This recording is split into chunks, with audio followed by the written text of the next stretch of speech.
This week, we wrap up our conversation on Marvel's Secret Invasion, and we get super pumped up for this weekend's Fountain City Con in New Century, Kansas. Welcome to the Infinite Taylorverse.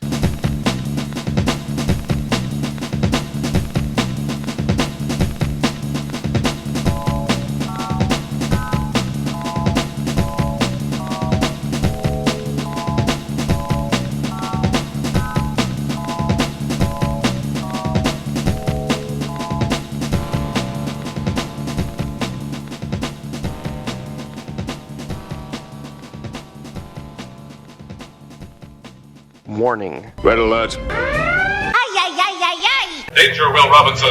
Danger. That's the emergency alert. This episode is full of spoilers for some of the latest and greatest nerdy movies and shows. Spoilers. Listener discretion is advised. What's up, everybody? Welcome to the Infinite Taylorverse podcast. I'm Billy Taylor. And I'm Taylor Oxner. And this week, we are coming at you guys with a quick episode just to talk about a few things going on out in the pop culture world. We're going to catch up with Secret Invasion and a few other things and talk about an awesome event coming this weekend. But before we jump into any of that, Taylor, what have you been nerding out about this week, man? Nerding out about, I have two things this week.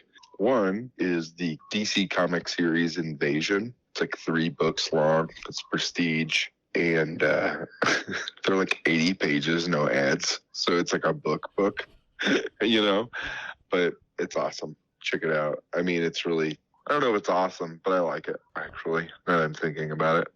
Anyway, also, the Star Trek Grandpa movies are my favorite Star Trek movies. I'm kind of going through the Star Trek movies, and I watched Final Frontier. Oh, nice. And so there's only one more left of the Grandpa movies, but well, I guess Generations counts as one, right? But it's only Kirk, right? Yeah, it kind of folds in due to time travel stuff, the Next Generation and Kirk's generation, but it's like you said, it's only Kirk in that movie. But yeah, it's super good. Yeah, so I'm sad to end this era, getting close to the end of this era of Star Trek, but I'm excited to get to the Next Generation movies and whatnot. Yeah, those are some of my favorite Star Trek, the Next Generation movies. They're so good. Yeah, they're really good. I just really like, there's something very warm and familiar about the Grandpa Star Trek movies. Yeah, I remember I don't know. when my wife and I first got married, so we're talking nearly 15 years ago. She had never seen any of them, so that's probably the last time I went through all of the original cast movies. But yeah, the same thing you just said is just, I don't know, it makes you think of simpler times. Yeah, it's just funny too that there's this concept that's like, what if we got all these people who are all geriatrics and they still like did the whole Star Trek thing? And I was like, well, it makes sense that you could be that old and still do that. Yeah, it was one of the more fun ones. Yeah. It wasn't one of the bad ones. There's a couple in there that are kind of stinkers. My favorite one, and it's not everyone's favorite one, but it's number 4, The Voyage Home with the time travel and the whales.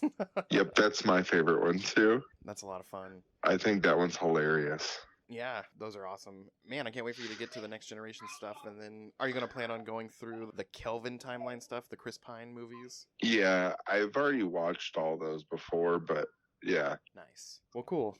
Now you're making me want to do that too. I'm actually starting the Next Generation movies with the TV movie where Picard's a Borg. Okay. And then after that, it's Generations. Cool. It's one of those things where I love the Next Generation so much, and I often think about re-watching the whole series, but it's so long and so many episodes that it makes me feel overwhelmed before even beginning.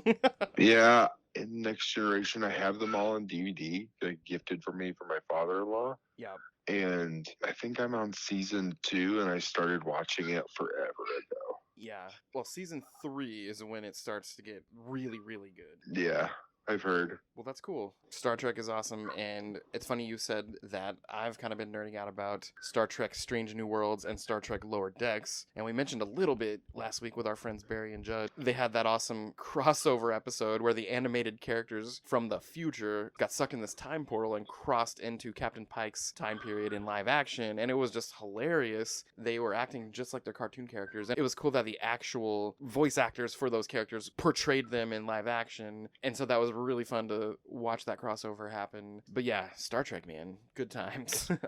Yeah, if you ever want to see some space grandpas, it's a good way to go. Yes. Well, it's funny, you made me think of that. I guess my nerding out that I was going to say is I've been playing a new board game with my kids. It was introduced to me by a few friends a couple weeks ago, and it's called Suro of the Seas, and it's Tsuro. And it's this game where you have these tiles and you place them on this grid, and basically you make a ship sail through the grid, and the only way to, win is to prevent yourself from crashing into another ship, driving off the board, or crashing into a sea monster. And it sounds so simple, and it kind of is easy to play, but it's super challenging at a certain point, and it's actually really fun. And I haven't felt excited about a game. I have lots of fun with lots of games, but I haven't just felt like, oh my gosh, I want to play it again in a while. So I'm kind of nerding out about this game, and I'm excited to play with you guys next time we have a game night. Yeah, that is exciting. I always love a new game. Yeah, and the thing I love about this game the most is the fact that it's an adult game, but the logic behind it is so simple. My kids also can play it, and they get it, and it's a lot of fun. That's awesome.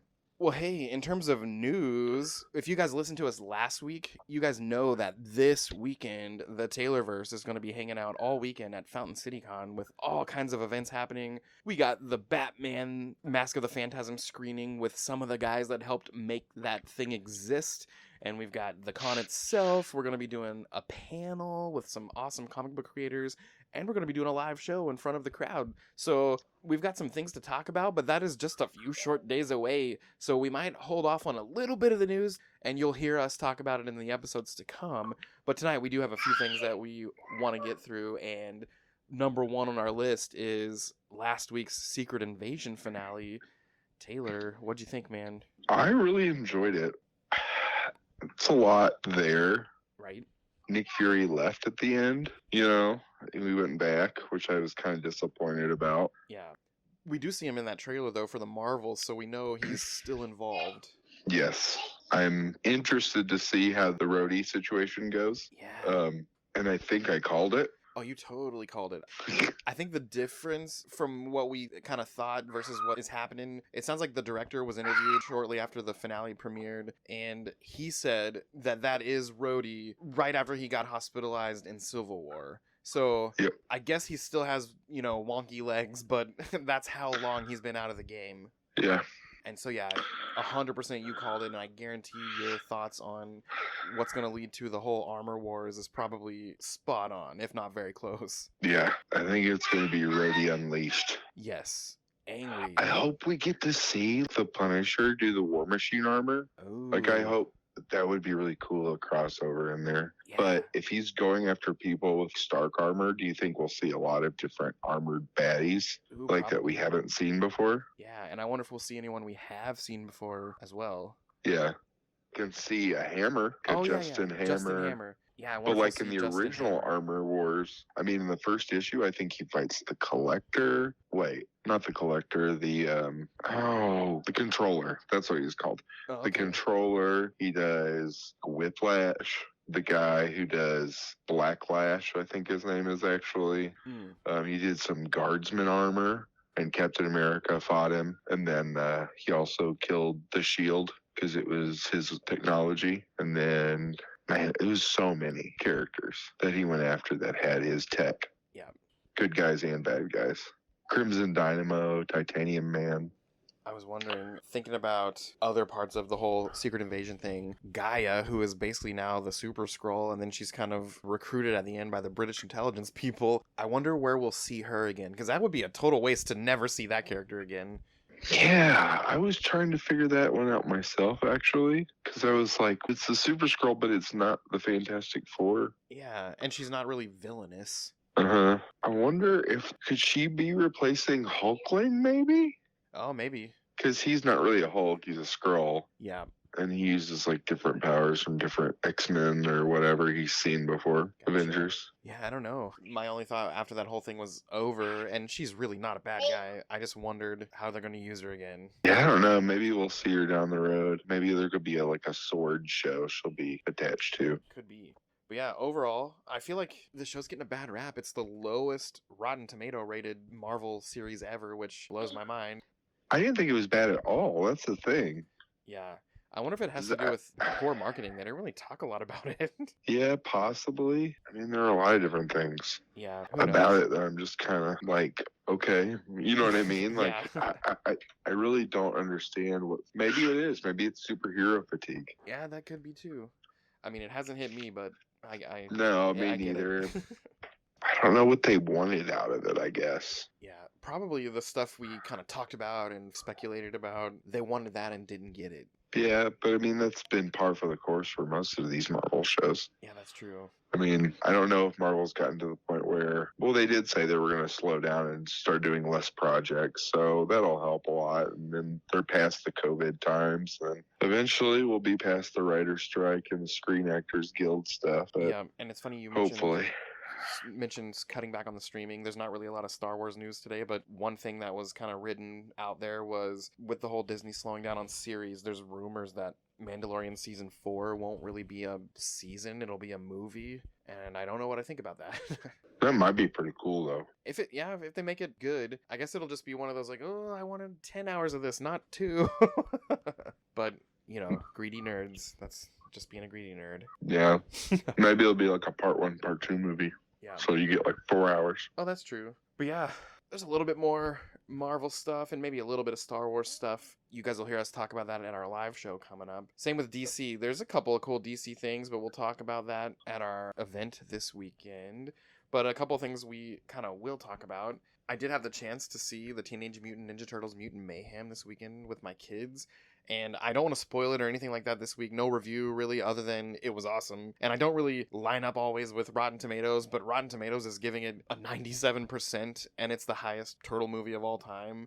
And the original, they've only given it a 42. But anyway, it was amazing. And the only thing I will say is there's a mid-credit scene, but not a end-credit scene. So if you go to the theater and you want to stick around to see what happens, there's something in the middle, but not the end. And it totally alludes to future things. So it's 100% worth the watch. It was hilarious. It was fun. And yeah, definitely go watch it.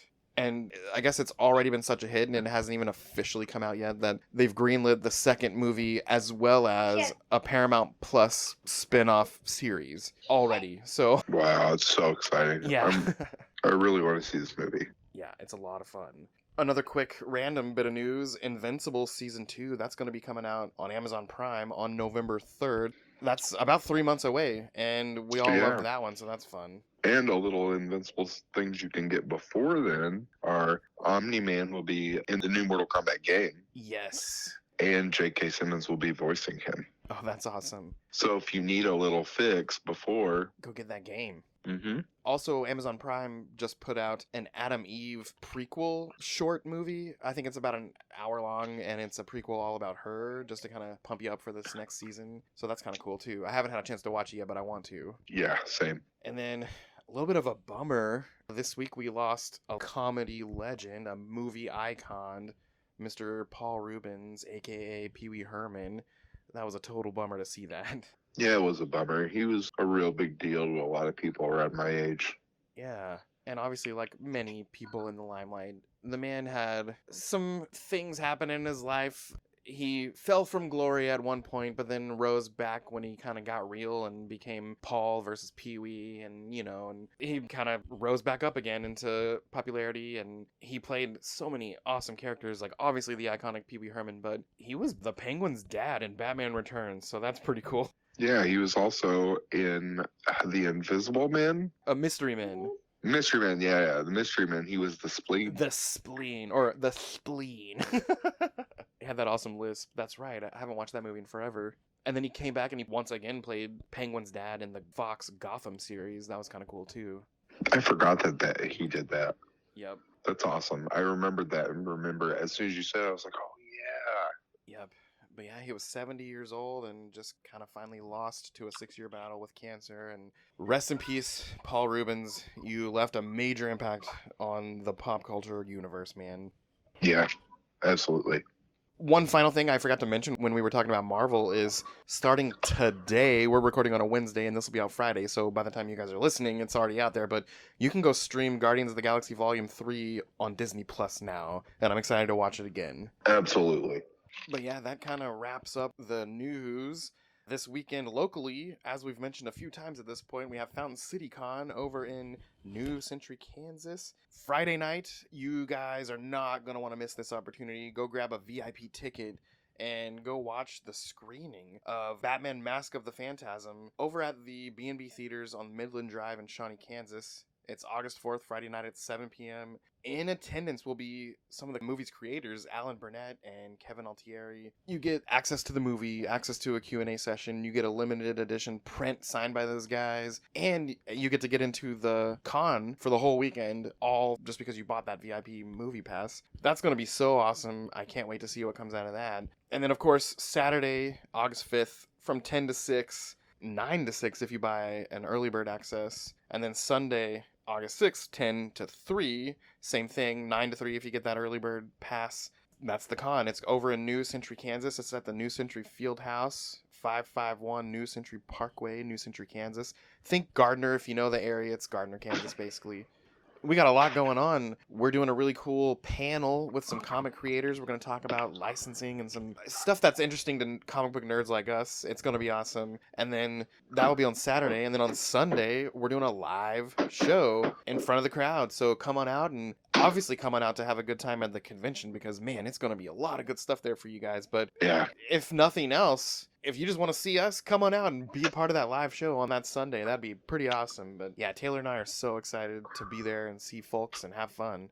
Yeah, it's going to be a blast, guys. You really should come out. Yeah. But yeah, that's the news for the week. Go to Fountain City Con this weekend. Stay tuned the next few weeks. We're probably going to have some cool episodes come out of this weekend for the next few weeks. So as for us here at the Taylorverse, I've been Billy Taylor. And I'm Taylor Rockstar. And go to Fountain City Con, have a blast, and come back next week. Same Taylor time, same Taylor channel. Bye. Bye.